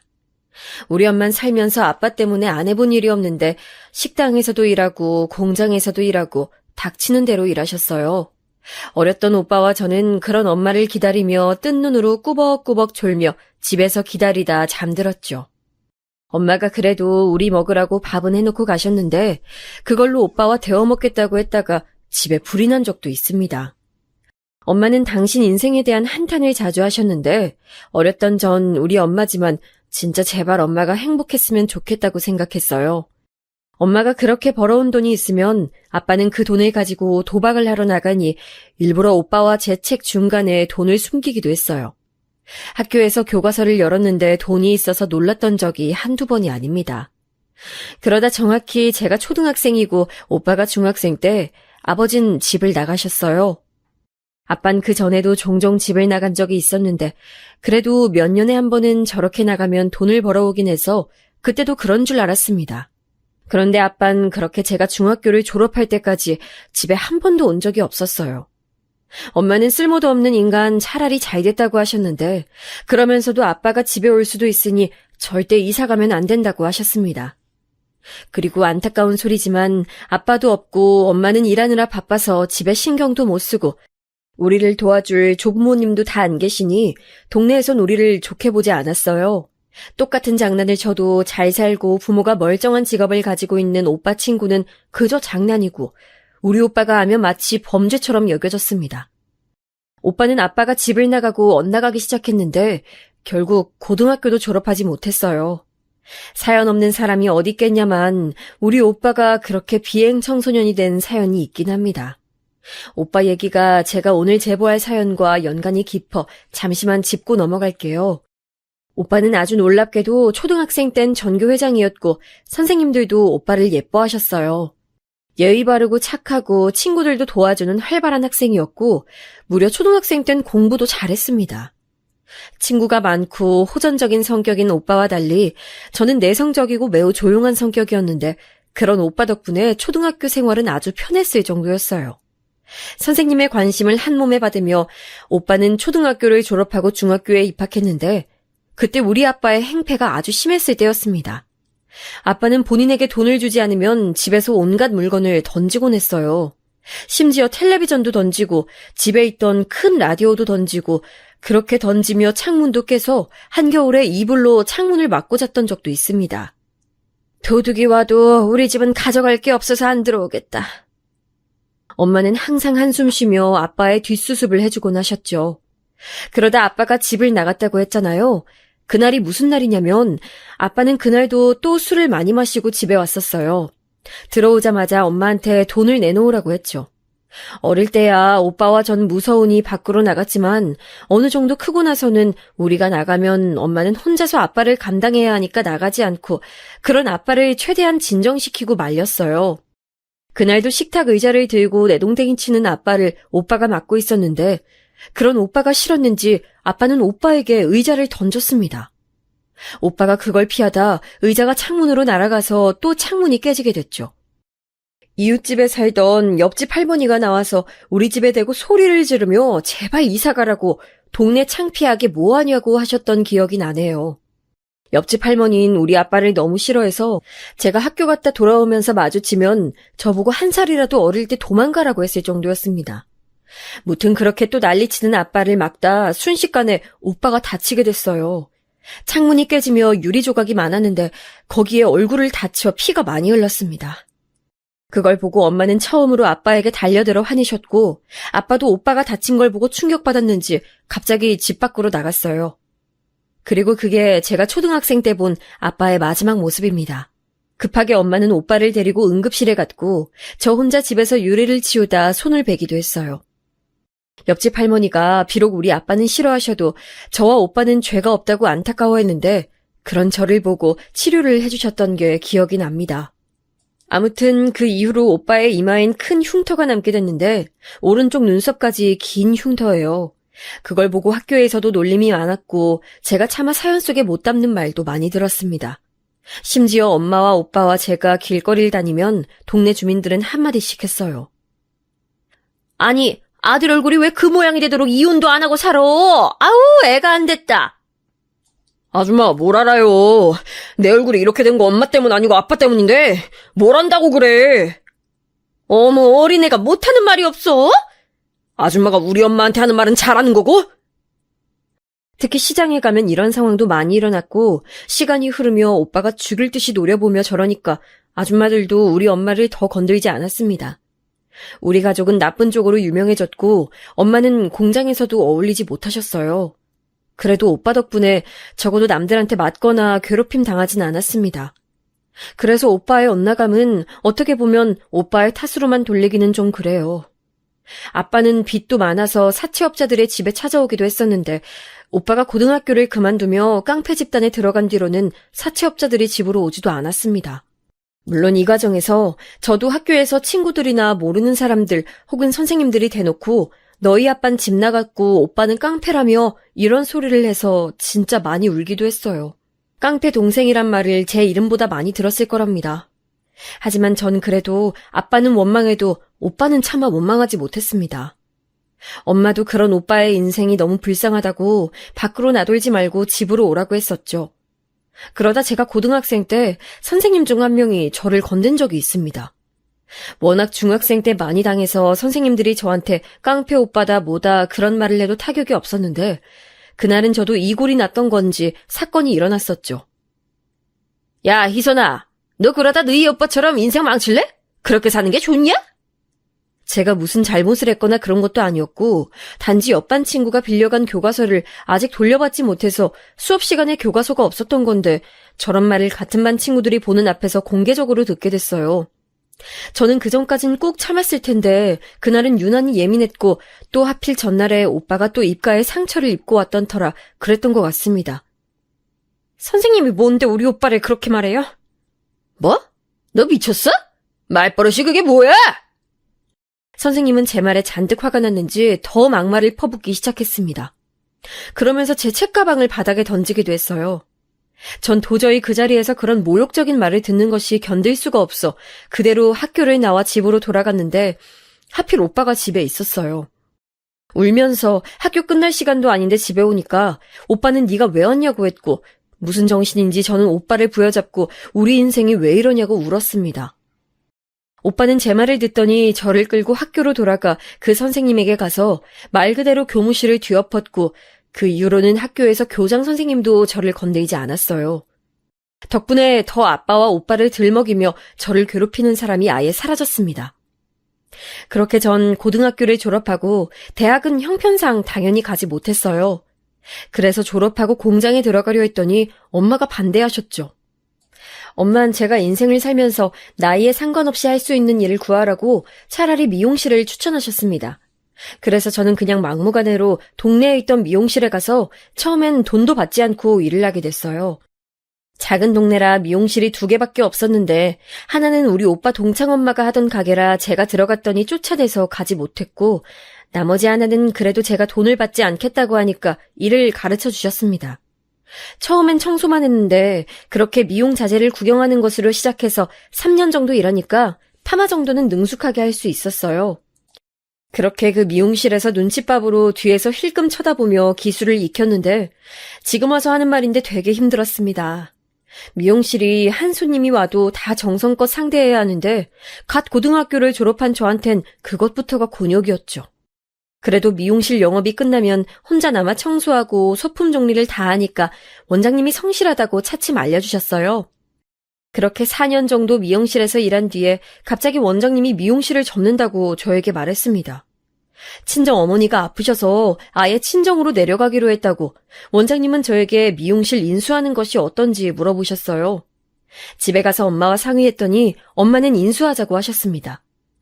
저도 3년째부턴 적지만 월급을 받고 있었고 엄마도 모아놓은 돈이 있어서 원장님에게 싼 값에 이어받게 됐어요. 엄마는 여전히 공장에 다니셨고 오빠는 깡패였는데 제가 미용실을 인수하고 얼마 지나지 않아 갑자기 집으로 여자 1명과 아이 1명을 데려왔습니다. 네 새언니 될 사람이다. 얜 조카야. 오빠, 갑자기 이게 뭐야? 아니 우리 집도 좁은데 너무 당황스럽잖아. 그럼 어떡하냐. 돈이 없는데. 나도 내 새끼 아닌 줄 알았는데 맞는 것 같아. 얼굴이 똑같아. 오빠는 말 그대로 갑자기 새언니와 갓난아기를 데리고 집으로 와서 같이 살기 시작했어요. 심지어 너무 뻔뻔하게 말해서 엄마와 저는 할 말을 잃었습니다. 새언니는 저보다 1살 많았고 도대체 어떻게 만났는지도 모릅니다. 그래도 나쁜 사람은 아니었고 저한테는 아가씨라는 호칭 대신 본명인 희선이라고 불렀어요. 호칭을 따질 집도 아니고 황당해서 그건 상관없었는데 신생아가 갑자기 집에 있으니까 적응하기 힘들었습니다. 오빠는 새언니와 조카를 데려왔으면 집에나 들어올 것이지 어딜 싸돌아다니는지 집에 들어오지도 않고 새언니는 조카를 봐야 하니 돈을 벌러 나갈 수도 없었죠.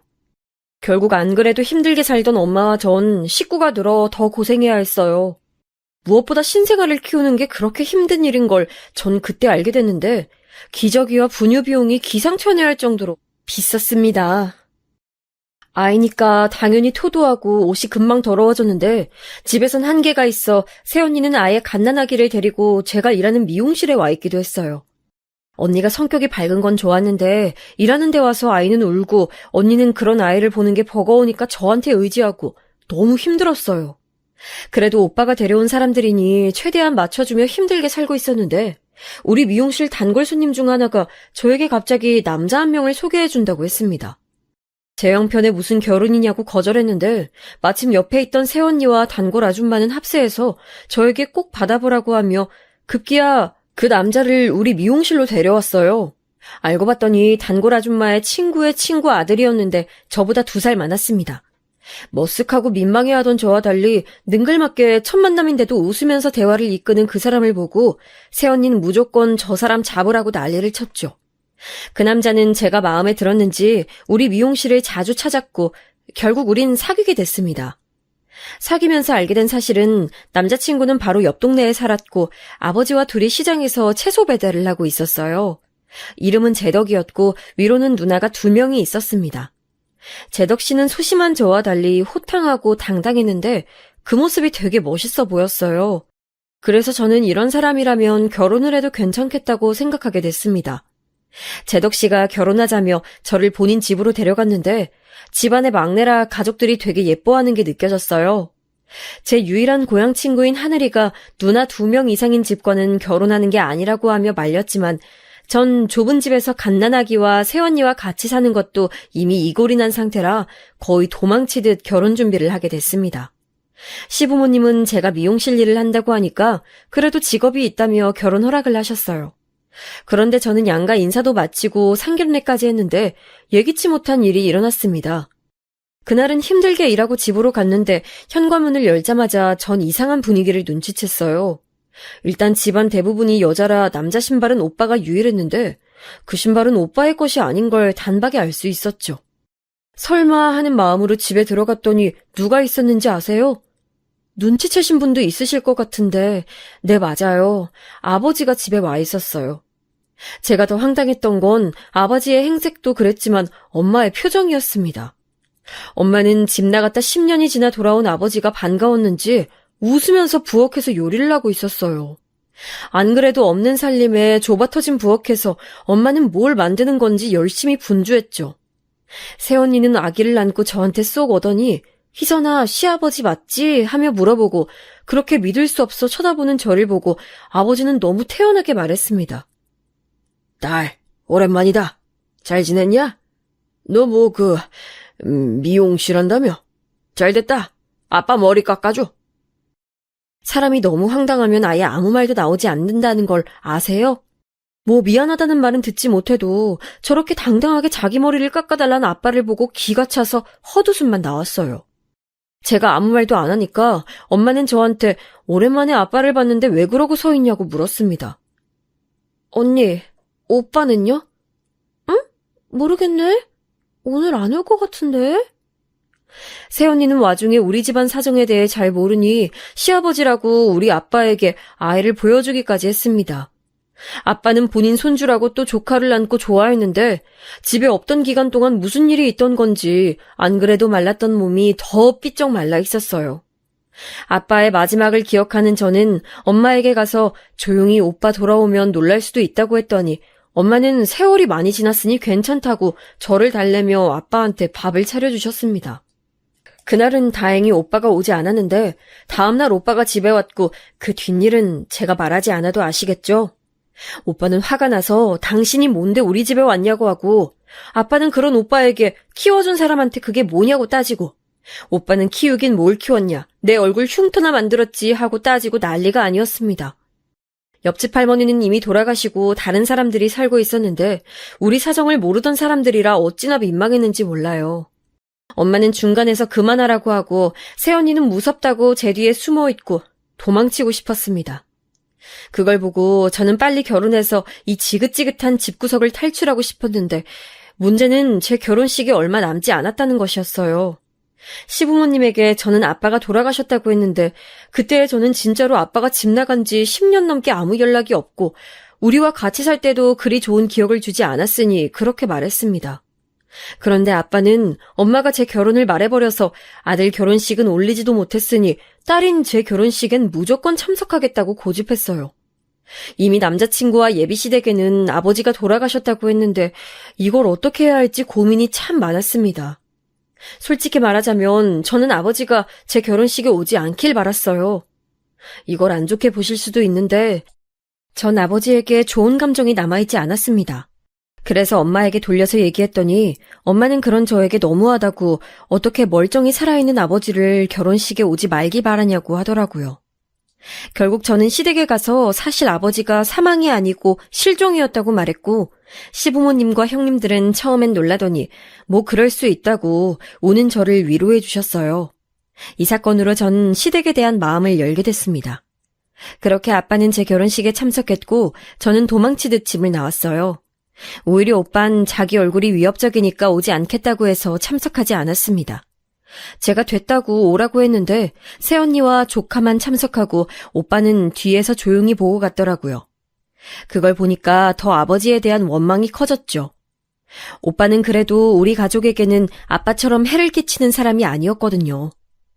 무튼 그렇게 결혼하고 남편과 반지하에 있는 아주 작은 단칸방에서 신혼을 시작했는데 그래도 저는 행복했습니다.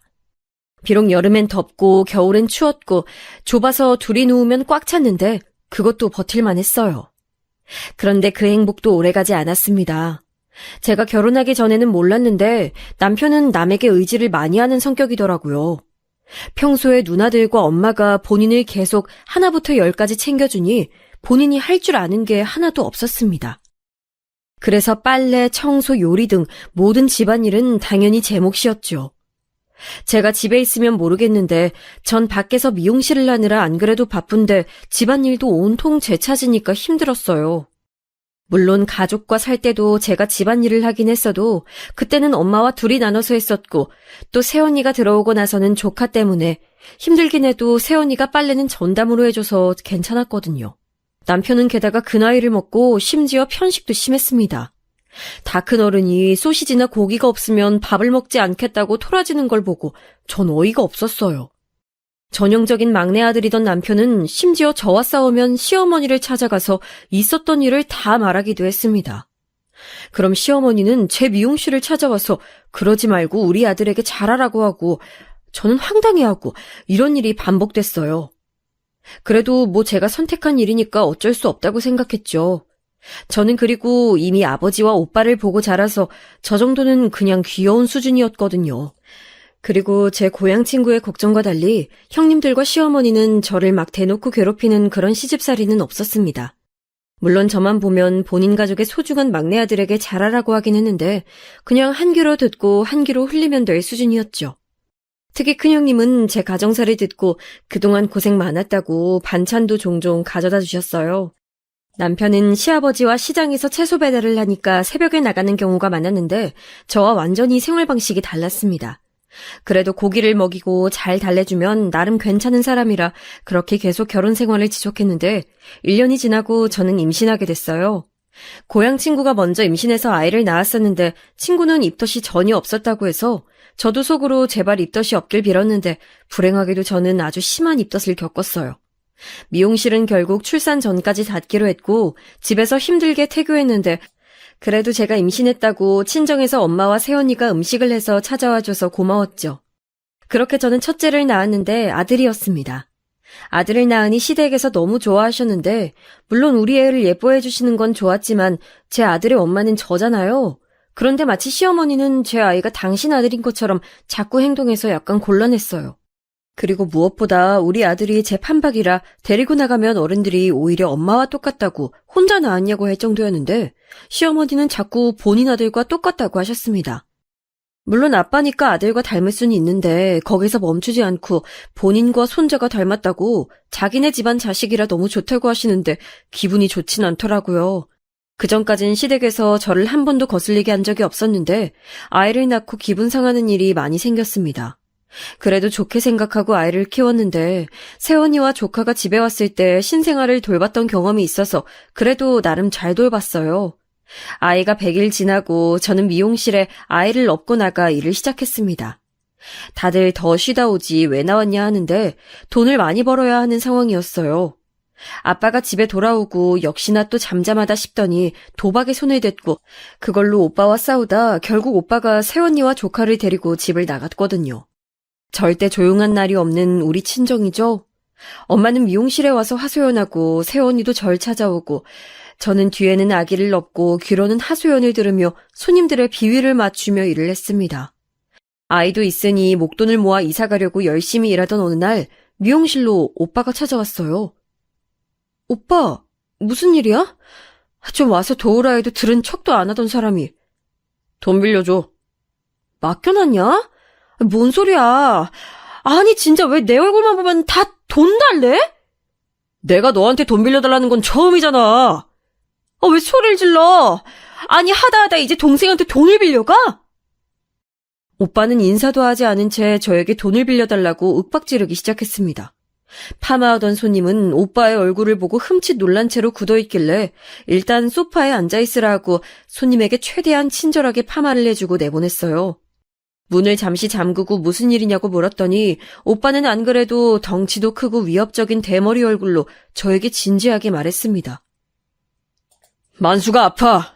병원 갔더니 수술해야 한다잖아. 근데 내가 망할 아버지 때문에 집에서 나오느라 모은 돈을 다 썼어.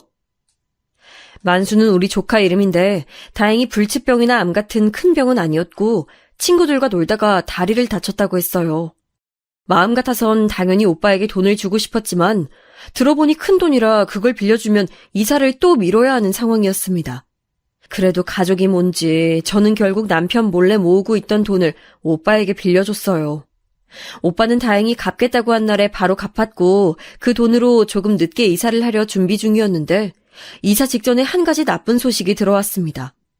바로 시아버지가 돌아가시게 됐어요. 새벽에 배송 때문에 운전하다 교통사고가 크게 나서 그 자리에서 돌아가셨습니다. 당연히 시댁은 난리가 났고 남편은 이 사건을 계기로 다시는 운전하지 못하게 됐어요. 시아버지가 우리 아버지와 달리 가정에 충실한 편이셨는데 그래서 그런지 시댁 식구들은 좀처럼 일상으로 돌아오지 못했습니다.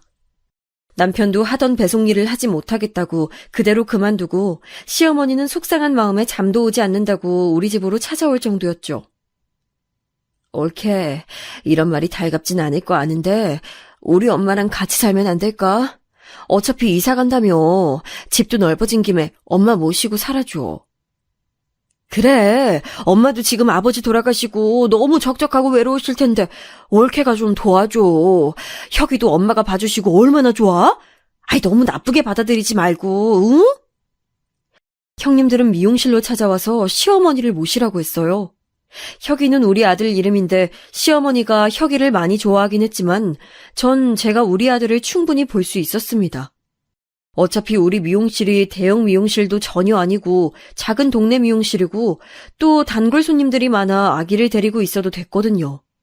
어차피 곧 있으면 어린이집도 보낼 생각이었고요. 근데 형님들은 이사가면 집이 넓어지니까 시어머니와 같이 살길 바랐고 심지어 시어머니 본인과 남편도 동의했어요. 자기들끼리 이미 말을 맞추고 저에겐 통보만 한 거랍니다.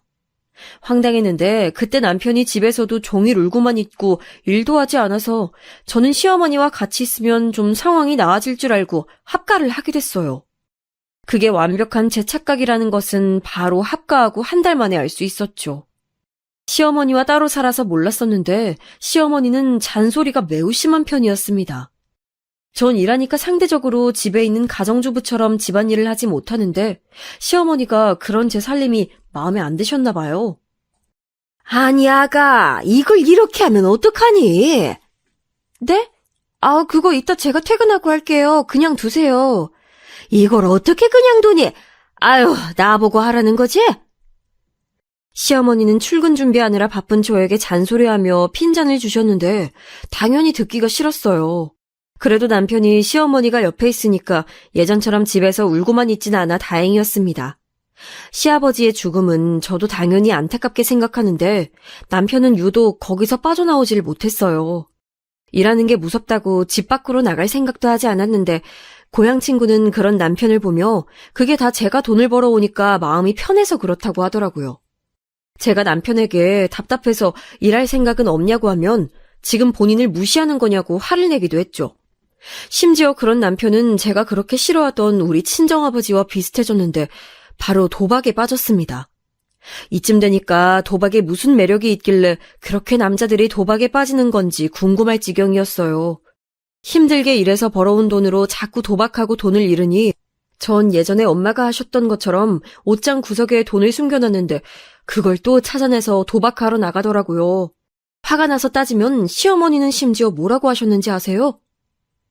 아버지 잃고 힘든 애한테 도대체 왜 그러니? 돈 받다고 유세 떠는 거야? 시어머니가 저렇게 말하면 남편은 또 슬픈 표정을 하며 눈물까지 보였습니다. 뭘 잘했다고 우는 건지 그런 모습을 보며 얼마나 답답했는지 몰라요. 심지어 시어머니는 아이가 크면서 칭얼거리니까 보는 게 힘들었는지 아이를 데리고 미용실에 자주 찾아왔습니다. 본인이 아이를 돌봐주니까 좋냐고 물어보는데 전 대답할 힘도 나오지 않았어요. 그래도 제가 이런 시어머니와 남편이어도 계속 살았던 이유는 바로 우리 아들 때문이었습니다. 남편은 비록 도박을 했어도 우리 친정아빠처럼 물건을 던지거나 소리를 지르며 폭력적인 면모를 보이진 않았어요. 어렸던 저에게 아빠의 그런 행동은 너무 큰 영향이었고 또 아빠가 집을 나간 뒤로는 놀림을 많이 받았던 기억이 있어 우리 아들에겐 부모가 온전히 집에 있는 환경을 만들어주고 싶었습니다. 시어머니가 아무리 잔소리가 심해도 우리 아들한텐 또 잘해줬거든요.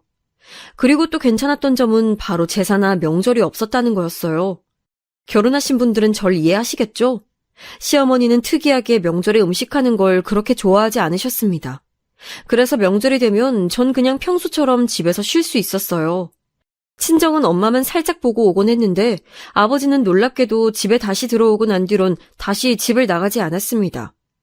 나이가 들어서 기력이 약해진 건지 예전처럼 행패를 부리지도 않았고 심지어 나가서 돈을 벌어오기도 했어요. 오빠의 얼굴을 보고 정신을 차린 건지 오빠랑 싸우고 나서는 더 순해졌다고 합니다. 엄마는 오빠 아들과 제 아들을 보면 너무 좋아 어쩔 줄 몰라 하셨는데 그래도 예전처럼 울상으로 있는 게 아니고 엄마 인생에도 웃을 날이 있다니 그걸 보고 얼마나 뿌듯했는지 몰라요. 그렇게 제 인생에도 드디어 평화가 찾아오나 싶었는데 남편과 시어머니가 그걸 가만두지 않았죠. 앞서 말했듯 제 미용실은 동네에 있는 작은 소규모의 미용실이고 의자도 3개가 전부랍니다. 그러니 단골이 많아도 버는 돈이 그렇게 많지 않았어요. 종일 손님들을 상대하며 서 있는 게 결코 쉬운 일이 아닌데 그렇게 열심히 벌어서 돈을 모아도 남편이 자꾸 그 돈을 빼내서 도박하니까 전 미용실에 돈을 숨겨놨었습니다. 그런데 남편은 제가 예전처럼 돈을 주지 않으니까 미용실까지 찾아와서 돈을 달라고 하더라고요. 동네 창피하게 직장도 없는 남편이 제 미용실까지 와서 돈을 달라는 걸 차마 눈뜨고 볼 수가 없었습니다. 제발 나가서 무슨 일이라도 해봐. 막노동이라도 하면 안 되겠어? 어머님도 같이 사는데 나 혼자 너무 힘들어. 지금 나한테 눈치 주는 거야? 당신이 돈 벌면 다야? 남편과 부부싸움도 점점 늘어났고 시어머니는 그럴 때마다 우리에게 와서 서로 이해하고 살아야 한다며 저에게 남편에게 눈치를 주지 말라고 했어요. 한숨이 나왔지만 그래도 제가 뭐라 하니까 남편이 눈치가 보였는지 집에서 집안일을 조금씩 하기 시작해서 제가 조금 숨통이 트였습니다. 그때부터 혹시 모를 나중을 대비해서 돈을 진짜 죽어라 모았어요. 남편과 시어머니 용돈을 제외하고 최대한 아낄 수 있을 만큼 아껴서 통장에 돈을 차곡차곡 모으니까 모으는 재미도 있었습니다. 친정도 못 사는 건 마찬가지였지만 그래도 제가 시어머니와 힘들게 사는 걸 아니까 돈을 달라고 막무가내로 찾아오거나 그러진 않았어요. 일부러 미용실 운영 시간도 늘려서 아침에 빨리 가고 더 늦게 퇴근하며 돈을 3천만 원을 만들게 됐습니다. 그 돈이 있다는 사실은 진짜 그 누구에게도 알리지 않고 혼자만 알고 있었는데 시어머니가 어느 날 미용실 문을 닫기 전에 혼자 저를 찾아오셨어요. 어머니, 무슨 일이세요?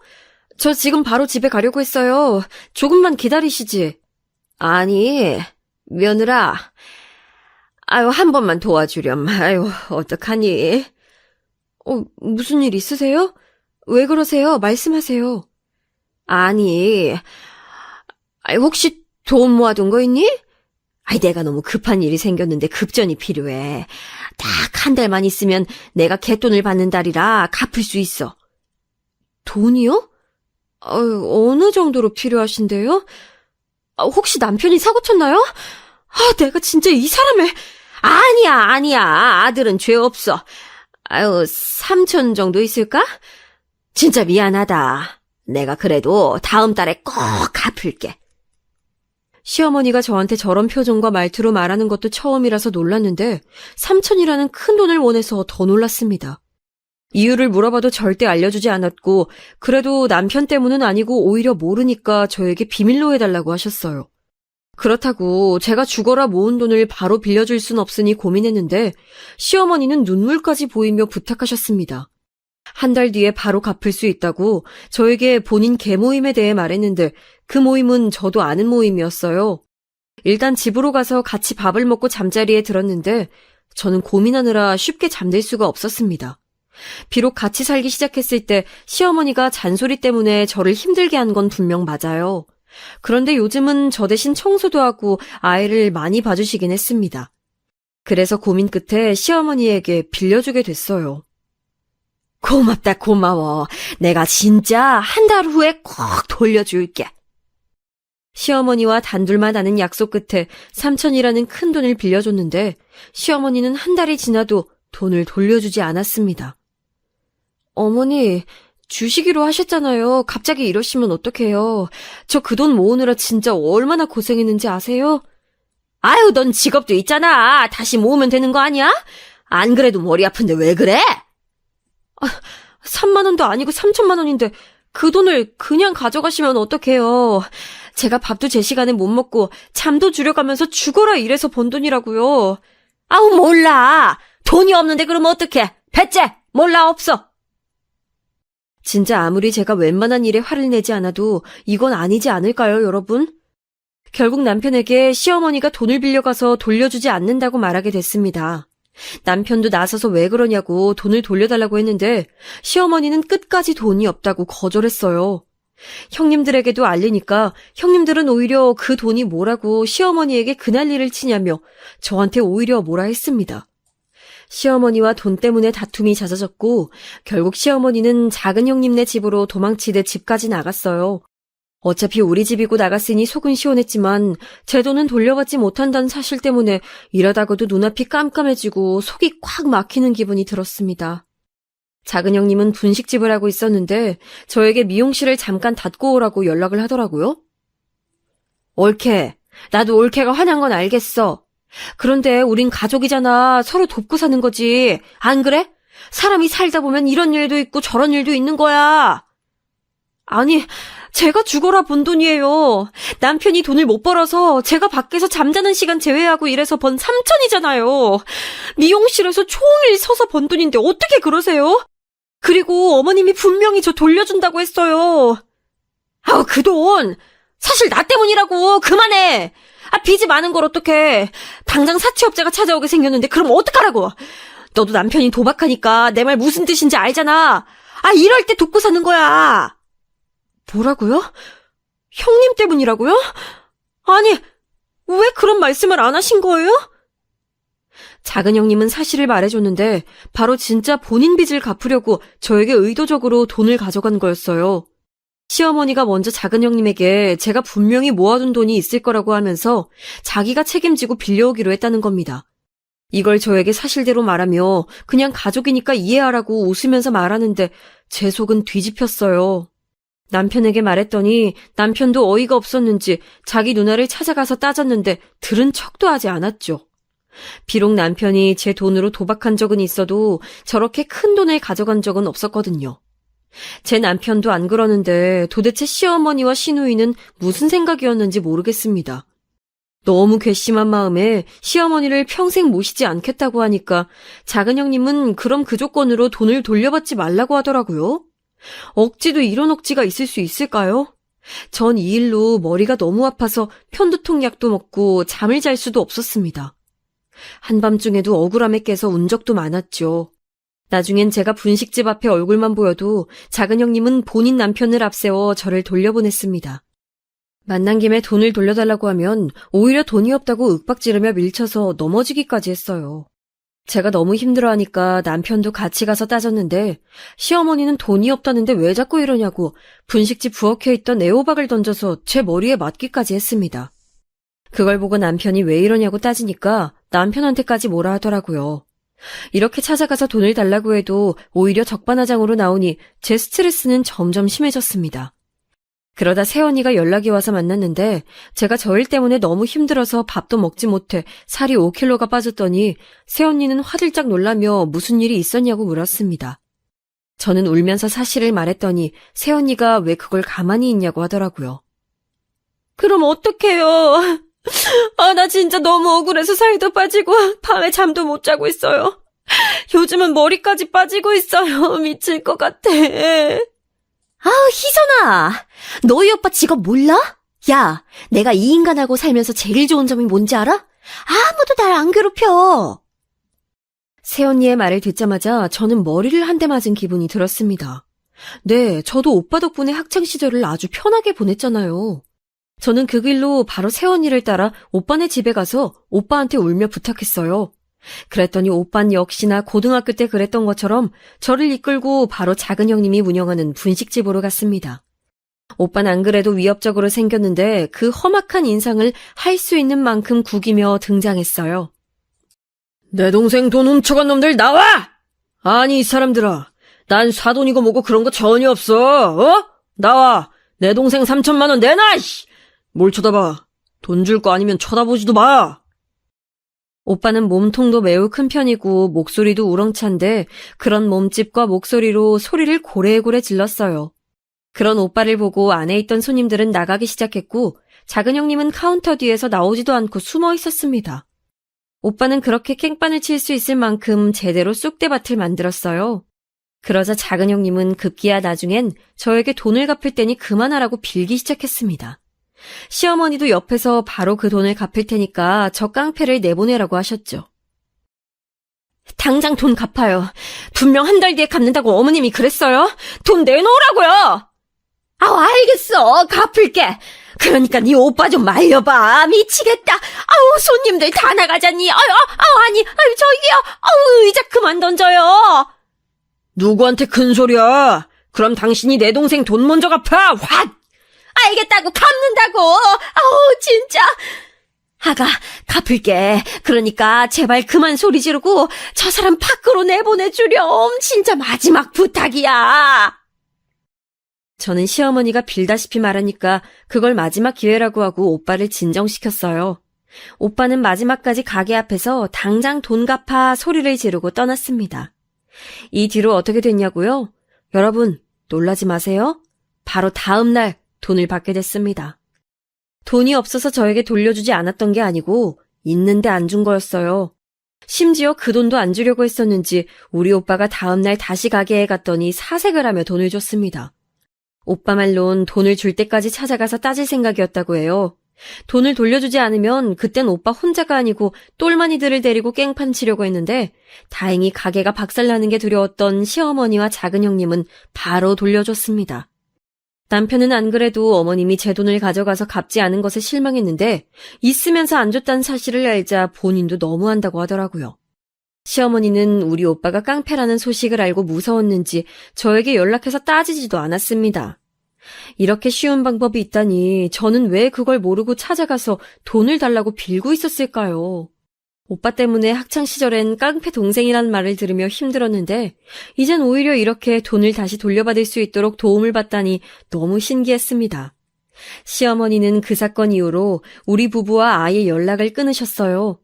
그렇게 아들 사랑이 지독했으면서 남편이 연락해도 받지 않았습니다. 형님들도 저희 부부를 건들지 않았고 오빠 덕분에 어렸을 때처럼 아무도 제 신경을 건들지 않으니 참 마음이 편하네요. 제가 이 얘기를 엄마에게 했더니 엄마는 오빠를 그런 식으로 써먹으라고 하더라고요. 오빠한텐 고마워서 조카랑 맛있는 거 먹으라고 용돈을 조금 줬어요. 그러면서 어떻게 내 한마디에 바로 와서 따질 수가 있냐고 했더니 오빠는 예전에 제가 조카 병원비를 대줬던 걸 얘기했어요. 그때 한숨 쉬며 큰 돈을 주었던 게 기억나서 속으로 무슨 일이 있어도 제 부탁은 들어주려고 마음먹었다고 하며 제가 시어머니에게 준 돈이 얼마나 고생하며 번 돈인 걸 아니까 지나칠 수 없었다고 합니다. 이런 게 시댁에서 계속 말하던 가족 아닌가요? 돈을 빌려가서 갚지 않는 게 아니고 힘들 때 도와주는 게 가족이죠. 오빠의 성격이 다소 충동적이고 욱하는 성질이 있는데 그게 이번 기회에는 아주 고맙게 적용된 거죠. 지금은 그래서 너무 편하게 잘 살고 있답니다. 우리 친정 부모님도 나이에 비해 아주 정정하시고 아버지는 집으로 돌아오고 정신 차려서 이제 더 사고를 치지도 않아요. 남편도 제가 돈을 달리고 고통받던 걸 옆에서 보더니 자기도 나가서 돈을 벌기 시작했습니다. 운전이 무섭다고 피하던 사람이 무려 지금은 운전하며 돈을 벌고 있어요. 택배 일을 시작했는데 본인의 적성에 맞는 것 같다며 매우 좋아하고 있답니다. 제 사연은 여기까지인데 어떻게 잘 들으셨는지 모르겠어요. 인생 살면서 가장 통쾌했던 얘기라 지금도 그날을 생각하면 너무 즐겁거든요. 여러분도 들으시면서 약간이라도 웃으셨길 바라며 제 사연은 마칠게요. 들어주셔서 감사합니다. 건강관리 유의하시고 행복한 인생 사시길 바라요.